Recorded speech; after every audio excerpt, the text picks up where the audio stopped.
আগে এদের কথা শুনেন, পরে বলি আমি। পৃথিবীর সবচেয়ে লাভজনক ব্যবসা কি? অপশন একটা হচ্ছে সেলুন ব্যবসা, তারপর হচ্ছে তোর বউ ব্যবসা, হ্যাঁ মানে কাপল ব্লগার যেটাকে বলা হয়, তারপর হচ্ছে তোর এই হকারি ব্যবসা। এই তিনটার মধ্যে কোনটা সত্যি? এটা তাই খুব না? ভালো, হারাম সম্পর্কের মধ্যে ভিডিও করবা ধরবা, খুব ভালো। আর আমি আমার বউর সাথে কন্টেন্ট বানাতে চাই না। এইটা দেখে মানুষ অনেক কিছু শিখবে, ভালোবাসা জিনিসটা শিখবে। পাগলে কিনা বলে ছাগলে কিনা খায়।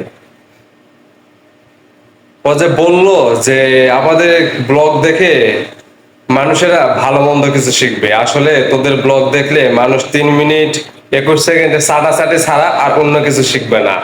আর এই যে বললো যে তাদের ব্লগে নাকি অনেক কিছু শেখার আছে, মানে ভালোবাসাই করার আছে।